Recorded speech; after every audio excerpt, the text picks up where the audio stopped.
Mbote Nabino bandeko bozui lisusu libaku ya kolanda émission ya population, émission Nabino, émission ba oyo bolingaka bolanda masolo ya mboka, surtout bandeko na biso na bandaka na bino bandeko bozomi libanda ya mboka na mboka mikili ya bapaya tokoloba ete bozali ebele na kotanga bakomo ya mboka te pona ndenga bomesano totanga bino bandeko bozwami na Europe, bandeko bozwami na Amérique, bandeko bozwami na Afrique na ba continent misusu bozali kolandela ya solo basango ya mboka na bino tozali na sengo po ete tokokoba kobeta masolo na o etali botosi mibeko o tobenga mibeko likonzi esengi bo ba ete mokonza mboka mokolelekaki bolandaki bazuzi bapretaki serment na yango bandeko esengeli bo ba ete ezali na ba mboka oyo bazali komona lolenge moko te na bandeko mosusu esengeli kosolola po ete émission ya population to kundola za émission na bino esengeli ko kundola mai mabombami to kundula mai mabombami na mwana mboka Junior Pechi oyo azali mokambi ya Asbel Kabila Forever lelo yo alobi ete Kabila comeback donc 2023 de makambo Joseph Kabila zozongela bokonzi wana ezali souhait ya bandeko oyo na yambi mokambi na ye mokambi nango mwana mboka Junior Pechi wana so moto ko présenter te boye malamu na émission lelo pona basango lelo boni santé ya Lingomba Asbel na bino Kabila Forever. Est-ce que vous allez kotambola malamu kolongo bani na mboka ndenge zali kokende? Merci de Flavien pour la invitation na yo afin que toya ko solo na peuple na biso mbote na ba congolais nyoso ba mama bi pupula ba débrouillard ba receveur ba chauffeur mbote na ba nyoso bazota la biso. Merci na ndengo pesinga yi espace na plateau na yo pour to solo na peuple congolais Asbel Kabila Forever. Tozali, toza bien, santé Asbel, les ali bien. Donc voilà, toza kimia maramunyo so eza nango bien à niveau ya Asbel Kabila Forever. Nangambo ya FCC, nangambo na bino bandeko vous allez en coalition. Na cash bolanda ki prestation de serment ya bazuzi, elingi koloba ete bazuzi babandi mosala état de droit oyo tolingaki na mboka e bandi ko banda na bakeli mibeko plutôt na ba oyo ba tosisaka batu mibeko. Lelo na ngambo ya Kabila Forever parce que zali Asbel zali ko kamba boyambi message wana ndenge nini boyambi initiative oyo salemi na congrès ndenge nini comment on appelle lelo ete mboka zali kotambola ya solo na kotosa mibeko. Oui, normalement il faut d'abord na bandane bandeli ko souligner peuple congolais, il faut comprendre que coalition à FCC na cash eza et salemi pona to tonga ekolo to luka ba solution na ba problème ya population. Mais toyokana kite que to sali coalition soko violer mobeko constitution o ezali loi suprême ya mboka na biso nde coalition faut a ebisa ote. Et surtout que tango biso coalition totali si yo ke loko wana ozali ko sala za mabe yo continuer kaka na kotia mutu makasi o sala yango.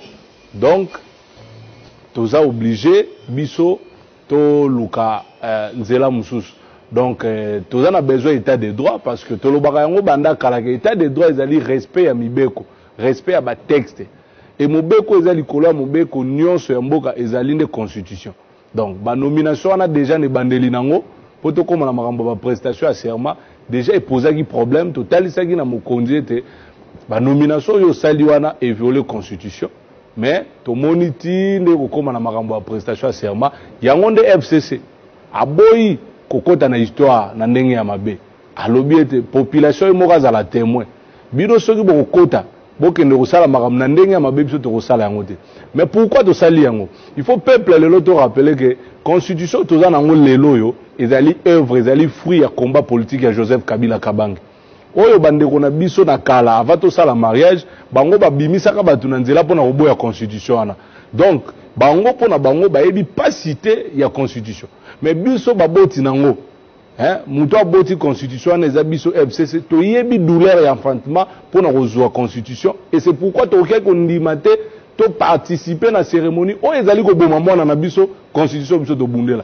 Mais bango lokola bayebi valeur na yango te boycotaka yango boyaka yango na kala. Donc c'est tout à fait normal tout mona baonde bazo kendo wana. Mais ce qui est grave eza ko mona bandeko oyo balobaka ke bango bazali batu ya état de droit nzokande état de droit eza respect ya mibeko mais bino boko nyata mibeko yango. Donc peuple congolais lelo bo comprendre que bandeko wana état de droit ezali simple slogan ezali pour être bandeko ba kolanda na mikili ya bato ba kolanda ba congolais bazali bele ba kolanda eloko nini ya mabe oyo bino FCC topé Asbel Kabila Forêt Vert bomoni na oyo salemi pona bazuzi tozu bazuzi ya sika mokonzi mboka la prérogative na bien sûr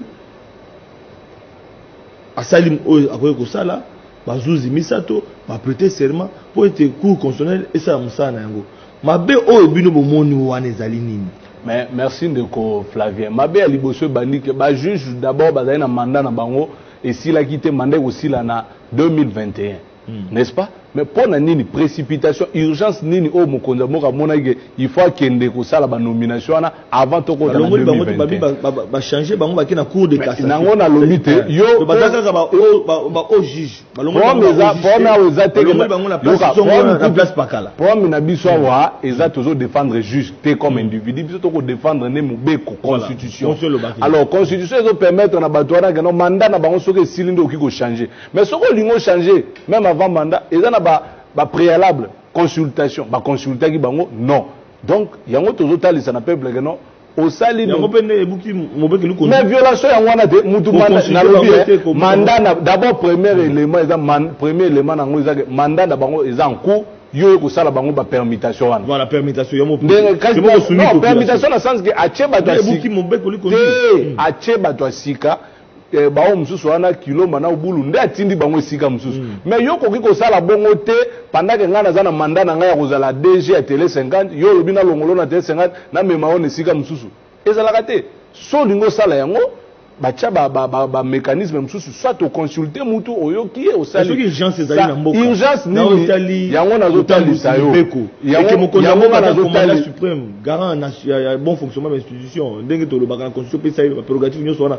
amoni ke pona otali justice ya mboka faut za indépendante mais sengeli ko sala boy azu mokano na lombango ndeko Flavien ata ezana moi poko na constitution mabeza ndeko Flavien urgence mon côté ezalaki mandat na bango ko sila en 2021 eza déjà lobby awa pona nini ko welisa yango et au violer mobeko pona nini urgence nini eloko nini ya motuya voilà yango moni esale ni ba prêter serment na congrès na parlement bolandaki yango nga nazotali ça quelle étape supérieure OK tant biso to moni ko obuki mobeko biso to ko protéger constitution mwana na biso to bota ozoyoka bango baboyaka mwana wana tango tozobota constitution mon ngo de pas adopté ne moni siko to bité muto ya yebi pasi ya 9 mois libumuté ya yebi pasi ya robota te biso ba para ya solo to ko participer ne lo wana te parce que biso ne to bota constitution to yebi douleur ya rozo yango c'est comme ça nous on a refusé de prendre part à cette cérémonie oyo ezali ko violer mobeko ya mboka na biso yo pe monaki lobi lelo mokile comprendre que prestation de serment wana ya ba juge et salemi kaka devant mokonzi mboka na base ya UDPS peuple congolais azalaki na été population azalaki te pour preuve même ba diplomate bango ba bengisaki ba ambassadeur nyonso union européenne ba boy koya omoni ka deux ambassadeurs na ba diplomate oyo ya Rwanda na oyo ya États-Unis oyo ya Rwanda bandeko awa ya ba mouvement citoyen ba lobaki ba bengana ye par rapport à makambo ya lobaki bomonaki ndenge la police benganaki bandeko na biso no basalaki marche lelo le peuple a comprendre nani azali ko protéger ba ambassadeur wana pokaka mibale wana ndebaki mususu wana bomonaki na minembwe kuna ekaka le deux wana oyo peuple congolais azo sepela na makambo azo sana mboka États-Unis est quand même grande puissance ezali mboka kaka deux batu na tali soki ambassadeur ya Rwanda ba utaki ko sa ile ba marche pa bandeko na biso ba mouvement citoyen ba benganaki bango na la police et tout il y a même des gens bazokaki c'est le même ambassadeur au bino bokuti na cérémonie à lobby oyo ya États-Unis bomonaki na minembwe kuna yepeka nde bokuta zelana kende na lobi na yoka ke cérémonie wana est respecté procédure na yango te na romema na article 10 ya loi organique ya fonctionnement coup constitutionnel on comprendre ndenge ba respecter te et pona kotalisa oke eloko esalemaki lobi ebimisi mboka na biso vraiment donc na ebité terme ni ko utiliser yango moni ba ambassadeur union européenne ba boy même ya ba même numéro 1 armée a boy même numéro 1 la police a boy batu nyonso ba moni ke eloko yo eza libanda ya mobeko chef de l'état eza na batu na o ba induire ne re ya koesika wana et grave encore tango mona gilobi na kati wana bato ba yaki eza nani bazuka ka ba militaire ya UDPS nde bayaki lobi kozala wana tout le monde ba député tout le monde ba sénateur tout le monde ba quelques peu maman gouvernement oh ya FCC bazalaki hein bazalaki wana tant le roi Salemi et respecter texte ba violer d'abord ici quand on a loi et lobby boy avant ba juge ba côté en fonction ils sont présentés à la nation n'est-ce pas devant le président virgule tout tanga moi grammaire devant le président virgule l'Assemblée nationale virgule le Sénat virgule et le membre du bureau il y a conseil supérieur il y a magistrature. Si quoi ça le rôle là il est au Salema Gilobe Zanetini. Mais ça il a parlement Sénat. Et Salema Yukuna. De Flavien Tikape Place Joara. Et Salema qui wa. Na lobi boye. Et Salema qui nanda ko ko Flavien. Tika na peuple aïba vérité. Botika ko mema peuple na lukuta. Ça si peuple va monaki il est na parlement. Il est na ma chaîne tout le monde est na ba lobi boye. Balobi devant l'Assemblée nationale. Assemblée nationale les animi. Ensemble il y a 500 députés. De l'Assemblée nationale. Ce qui attaque les députés, mais il faut majorité à les députés à la présence. Il faut majorité. Mais c'est ça l'Assemblée nationale. Et ça, bâtiment, on a devant l'Assemblée nationale, devant le Sénat. C'est-à-dire qu'il faut majorité à les députés. Bazala. Parce que. Mais les députés, mais tout le monde sénateur pour Bazala. Majorité à les députés, Bazala. Bangonde va représenter le peuple congolais. Majorité à les sénateurs, Bazala. Na mokonzi mboka na bureau bato ba sengi bomba ya bureau ezaka conseil supérieur magistrature ezate que devant ba militaire IDPS bo bandi ko yemba hymne national à IDPS non wana to assister na meeting ya IDPS et même sur le plan moral ba juge wana esengeli ba mi comprendre que eza humiliation pour na bango alors ezali ko bala mwasi papa ye na ba invité kaka mais mama tika na ndaku na ba noko na ba papa leki batunyo so ba boyi na bango ya obali mwasi ya bongo na libala bokobota bana malamu te c'est ce qui a été fait hier batu tout ba boyi ba diplomate kaka mibale ba continuer so ba armée na la police ba boyi ba député na ba sénateur minorité de bazalaki wana siko qu'est-ce que vous allez dire ba juge wana bazali présenter devant et là-bas à l'intérieur bazoyo manini nzemo na bango il y a eu des pèses donc c'était prestation à serment ba juge wana ba prêter serment devant IDPS ba prêter serment devant bisote. Parce que le peuple a s'encourage à y représenter, le peuple est tout à y représenter. Voilà pourquoi la Assemblée nationale parce que Toko Bobanda Ikoloba d'abord contre ça mon konzango a violé. Tout banana. Oh nomination il y a un mandataire tant que nous mara Kyungu oh a violé Kyunga banda musala. Mon konzango ka loba mingi te a ki na bilo maleme Kyunga bandi musala. Oh contre ça oh bona beauté musala zo salima. Programme à 100 jours. Oh, à Saliango, il fallait salir na programme na gouvernement de Salango, mais il y a une priorité à 100 jours. Nous allons salima. Le lot est commis au juge, on a violé, bon bandit, kogang. Oh, il nous kamba ba déplacer qui, bah économie ba juge, bo gangi, bah juge en fin de compte pour porter serment. Au Kozambo Kabengisi, premier ministre a préparé remise, disons, a préparé prestation de serment, il s'est limité. Donc, mais hier a sali, et salimi, peut aussi a eu acte. Déjà bah commis déjà bah au juge il y a cour constitutionnelle. Les chiens aboient, la caravane passe. Qu'est-ce qui va se passer maintenant? Biso total totiki kaka bango moko face à histoire ya mboka. Peuple congolais a moni à comprendre que état de droit pour na batouana et des slogans ya pamba pour na rolalisa bango pongi. Ils appellent balobaka le peuple d'abord mais en réalité c'est le ventre d'abord. Peuple yemoko azali ko comprendre. Pour na biso FCC position na biso ezalaki simple. Tokokaki ko participer te na cérémonie wana o ezali ko violer constitution. Nazo bandela yango biso nde baboti ya constitution. Ezala la histoire ya Bible. Moi si moka lobi bokata mwana wana moi mukolo mwana ya sola lobi te mieux vaut na mona ka vivant biso to lobi boye mieux vaut batu msusu basa la constitution wana mabe mais biso te ba nationaliste te descendance ya Lumumba Kimbangu na musée biso to kokota yango te parce que pour nous la constitution est sacrée comme on va préférer ki bongo ba nommer bango alors to sepeli ba nommer babinde Flavien so ya mi bango tuna bango tant ndeko Kabila bango pe banda iko violer tout na sous question machine à voter ko tuma kama machine à voter l'organique oyo itali makambo itali ba élection batala nanu makambo ndenge kaki bien batu boni batamboli pona ko boya machine FCC bakisi ma machine ti batu bakena machine à voter oh machine à voter zéla on s'en a forcing émission ezata muke komemanga machine à voter FCC mutaya nango toseninda ya nango bitango de kokabila zéla na tuna mituna wana yono okoza yano bino pe violaki siko soki bandeko ba violer ya bango sabino pasi bomonenge ça na machine à voter nde eza ko violer mais bato yango baza na président outi na machine yango à voter na ba député ba outi na machine à voter qu'est-ce qu'il y a de violation et puis machine wana biso mutoya nango to seni mutoya nango yango il faut peuple to banda ko bisa peuple vérité ndeko na biso faut pas tout moment ba kosa violation et salimaki oui siko bo bisa biso ni ba ambassadeur nyonso union européenne awa ba boyaki koya baza bazoba ba comprendre ba boy koya par sentiment ils ont compris que la procédure n'avait pas été respectée et c'est tout à fait normal pour na bato baza respectueux de texte ba boy koya ndepe biso FCC to boy koya mokonzambo akoloba bato bakozela lobi akoloba mais déjà na ba couloir to koyoka déjà que premier ministre babengisaki ye soit il faut démissionner pour atosi mokonzambo kate ayete mokonza premier ministre bamoni sénaté bamoni pe assemblée nationale te donc mabunda yete Alexis Tambomamba yete pourtant bazaki na mboka et puis mokonzambo yambaki bango déjà avant batosi yete les trois personnalités mokonzambo kana kanda akodissoudre parlement bon to biti so discours ngo ngona nde akolobela bato lobi mais kasi déjà bato bakozila batala ndenge bango kolega alors mwana mboka soki mokonzambo kazu mokano ndenge constitution za ko reconnaître à dissoudre ba institution na bokolo babu yoka mokonzi ya mboka pour dissoudre le parlement il faut à moins que dans la constitution il y a 10e rue mais constitution de la République démocratique du Congo pour dissoudre l'Assemblée nationale il faut crise ezala et crise il y a pas mbaté une crise persistante c'est-à-dire que crise wana eza aussi la té crise wana ezala entre le gouvernement et le parlement jusqu'à l'heure actuelle crise morte eza entre le gouvernement et le parlement donc eza biloko moko bato bazali ko imaginer.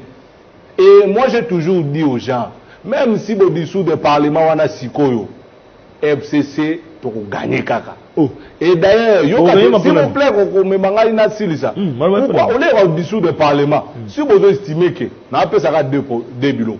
Si vous estimez que FCC ndendoki na kati ya gouvernement donc il y a une cohabitation.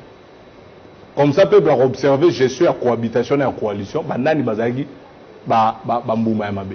Je suis en cohabitation les années.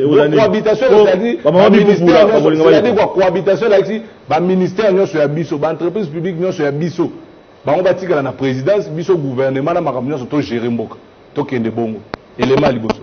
Ceux qui na moni que non, biso nde bandoki, to ça ko bloquer tout ça. Alors, au lieu où tu as remis ma dissolution tout ça, bon organiser la élection anticipée. Pour la présidence, si la députation. Oh, so ba dissoudre l'élection ba na présidence. Pour dissolution pour na l'Assemblée nationale, pour ça la perte pour ka biso to koleka.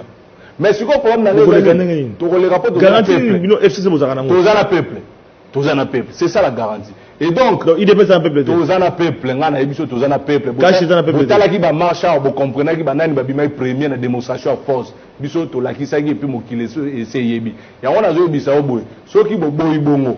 So bo boy tout ça les élection nyonso bo bandela. Mais si ko pona biso tozo mona ngo importante. Soki bo kwa bozala batu bazo sabino to financer l'élection bo dissoudre. Mais bon wana bazo ka ba financer bino be élection.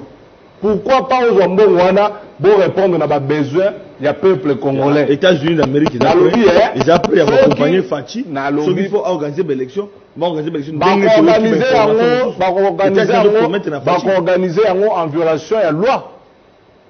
Parce que pour la dissoudre. Mais à quoi dissoudre? Il n'y a pas de dissoudre, il faut criser ça là. Mais déjà crise crise exactée. Tant que écoutez, Assemblée nationale est aussi Sénat.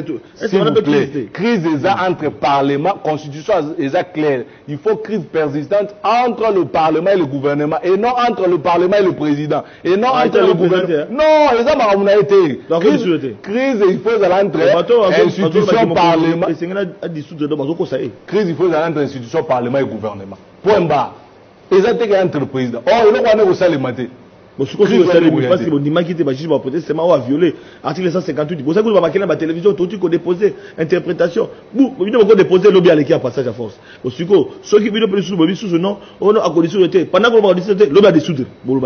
Mais il y a un autre. Ah, lobby na lobby lobby yo do pona ezaka non a violer constitution chef de l'état aza mutu tendenge bozo zela akotala ebi ke mibe ko zo senga ebo après taka serment obi je vais mais ya ba juge yango na bino bobi ka to sai mibe ko bisa yo boye mais ba ngo ba prêter serment ya zo bisa yo boye soki balingi ba mema biso na constitution ya 10e rue c'est ka constitution oyo sala ke donc soki a violer azo mema biso wande bino bokoloba dans hôtel so mais ya zo sala mosala ndenga moni constitution est claire bakosa yo te oza na ngwana tanga crise il faut entre parlement na gouvernement chef de l'état te président te eza kuna te eza makambo na ye te ye akoya koagir soki eza crise persistante entre les deux institutions cette crise n'existe pas et puis ekoyaka pe te ozoyoka donc soki bolingi boloba hypothèse ya kodissoudre nde bazokoza bino bodissoudre wana bozoluka sikoyo tomema mboka na kao na désordre oyo ekoprofite na mutu moko te na moment oyo tozosala ngai na émission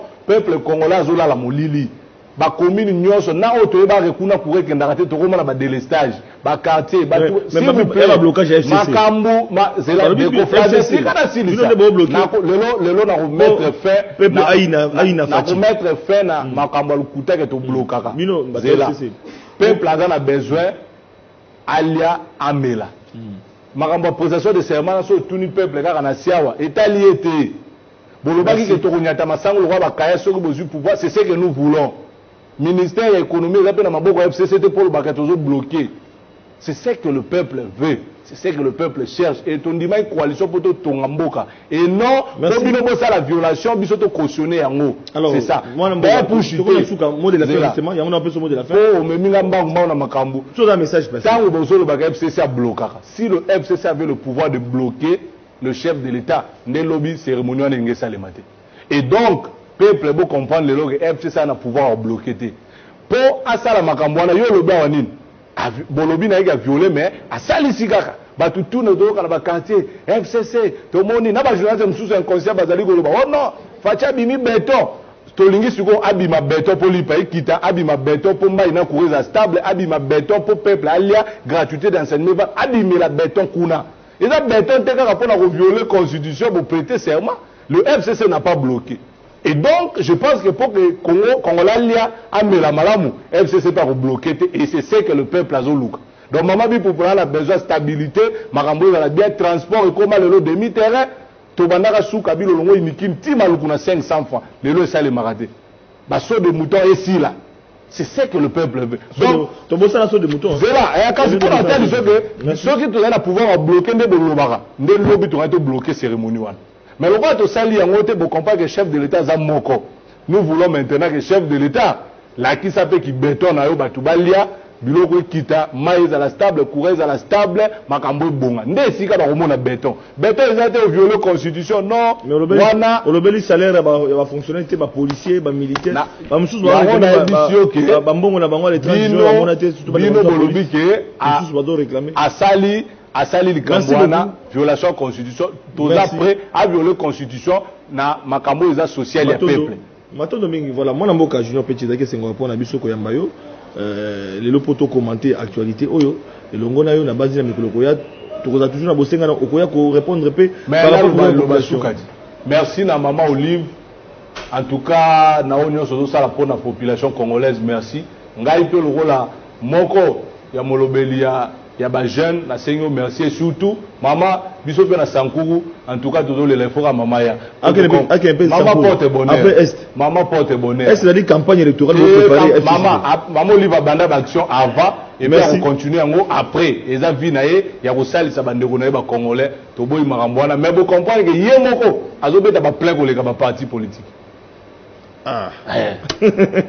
Voilà bandeko malandi to comme na suka to kabona Junior Petit to kutana lobi pe invité mususu pona ko beta masola Congo poko elem na bota na bino matundo.